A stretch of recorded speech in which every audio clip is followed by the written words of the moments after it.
প্রথমেই জানিয়ে দিব, গোপন আস্তানা থেকে অবশেষে যৌথ বাহিনীর অভিযানে সেনাবাহিনীর হাতে আটক খুনি ফয়সাল। দীর্ঘদিন আত্মগোপনে থাকা এই নামটি নিয়ে যে রহস্য ঘনীভূত হচ্ছিল, অবশেষে তার অবসান। এরপর থাকছে হাদি হত্যা নিয়ে পুলিশের কাছে মুখ খুললেন ফয়সালের সহযোগী রুবেল। বেরিয়ে এলো চাঞ্চল্যকর তথ্য।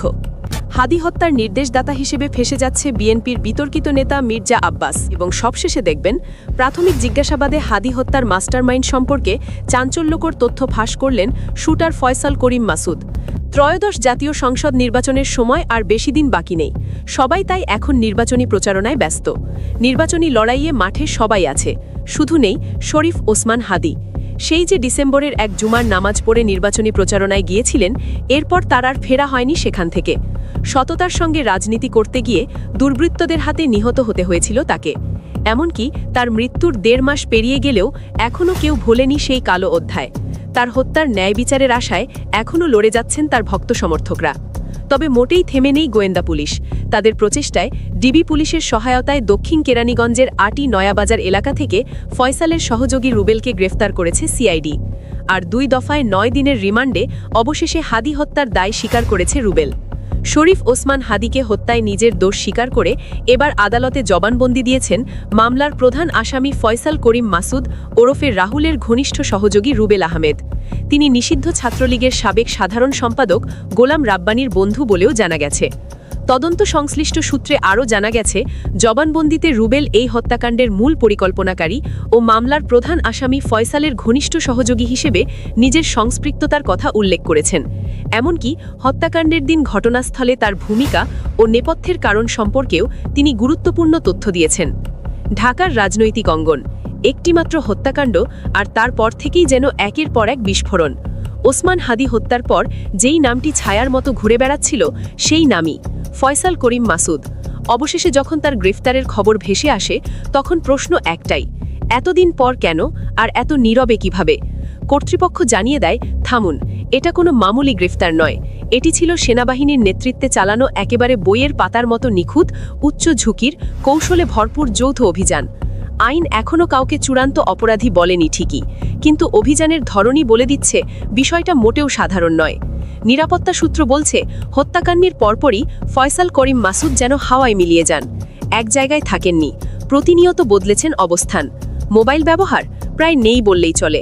চলাফেরা ছদ্মবেশে, পরিচিতদের সঙ্গেও যোগাযোগ সচেতনভাবে এড়িয়ে চলা। ফলাফল, তাকে ধরতে একাধিক সংস্থাকে মাসের পর মাস ধরে নজরদারিতে থাকতে হয়েছে।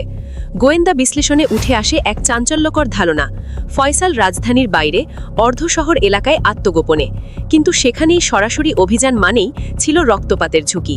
আর এখানেই আসে টার্নিং পয়েন্ট। সেনাবাহিনী সিদ্ধান্ত নেয়, গুলি নয়, গেম। প্রথমে ছড়ানো হয় বিভ্রান্তিমূলক নিরাপত্তা তৎপরতার আভাস। উদ্দেশ্য একটাই, ফাঁদে ফেলতে হবে, তাড়াতে নয়। একই সঙ্গে সাদা পোশাকে একটি দল সাধারণ মানুষের ভিড়ে মিশে যায়। দিন যায়, রাত যায়, নজরদারি চলতেই থাকে।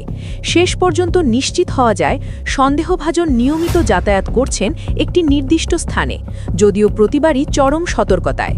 তারপর আসে সেই দিন। ভোরের আলো ফোটার আগেই সেনাবাহিনীর বিশেষ ইউনিট নীরবে ঘিরে ফেলে পুরো এলাকা। কোনো সাইরেন নেই, কোনো ধাওয়া নেই, নেই অস্ত্রের ঝনঝনানি। বদলে বেছে নেওয়া হয় সবচেয়ে বিপজ্জনক অস্ত্র, মনস্তত্ত্ব। ফয়সালের সঙ্গে যোগাযোগ আছে এমন একজন পরিচিতের মাধ্যমে দেওয়া হয় একটি একেবারেই নিরীহ সাক্ষাতের প্রস্তাব। কিন্তু সেই নিরীহ জায়গার চারপাশে তখন অদৃশ্য এক শক্তি নিরাপত্তা বলয়। সাধারণ মানুষের যেন একটুকু ক্ষতিও না হয়, সেই হিসেব কষেই সাজানো সবকিছু। ফয়সাল আসে, পরিচয় গোপন রেখে কথা বলা শুরু হয়। সময় গড়ায়, সে বুঝতেই পারেনি চারপাশের বৃত্তটা ক্রমেই ছোট হচ্ছে। আর ঠিক সেই মুহূর্তে চারদিক থেকে ঘিরে ধরে তাকে পুরোপুরি নিয়ন্ত্রণে নেওয়া হয়। না গুলি, না চিৎকার, না রক্তপাত।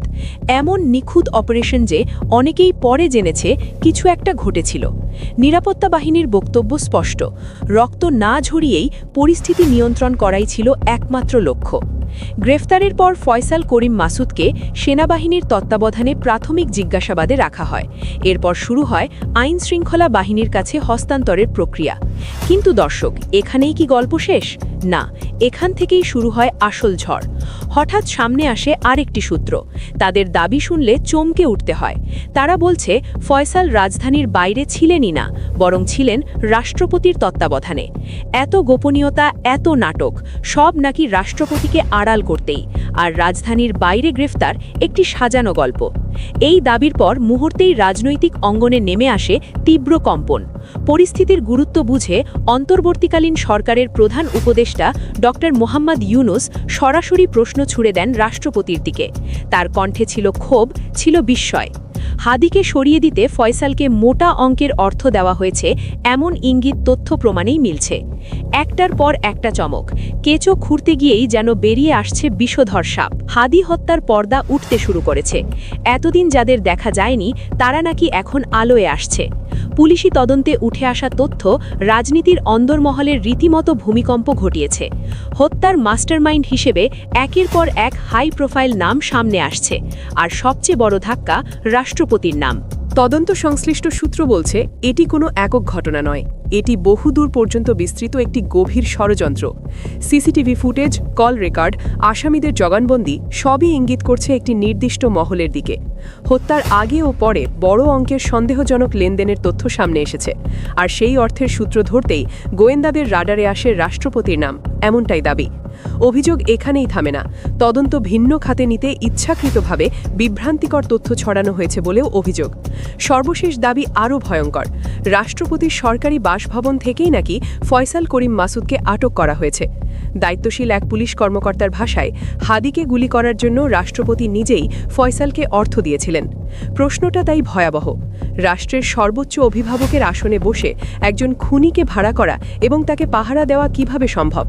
ওসমান হাদির হত্যাকাণ্ড এখন আর শুধু একটি খুন নয়, এটি হয়ে উঠেছে ক্ষমতা, ভয় আর বিশ্বাসঘাতকতার এক অন্ধকার অধ্যায়। যে সন্দেহকে এতদিন গুজব বলে উড়িয়ে দেওয়া হয়েছিল, সেখানেই লুকিয়েছিল সবচেয়ে বড় সত্য। আর সেই সত্যের কাছাকাছি পৌঁছতেই এখন নড়ে চড়ে বসেছে ইউনুস প্রশাসন। রাজনৈতিক অন্দরমহজে চাপা উত্তেজনা স্পষ্ট। মোহাম্মদ ইউনুস, রাষ্ট্রপতি ও সেনাপ্রধান ওয়াকারুজ্জামানের সম্পর্ক নিয়েও চলছে ফিসফাস, যার ছায়া পড়ছে তদন্তের ওপর। একসময় বলা হয়েছিল ফয়সাল ভারতে পালিয়েছে, কিন্তু আশ্চর্যের বিষয়, প্রশাসন কখনোই তা চূড়ান্তভাবে বলেনি।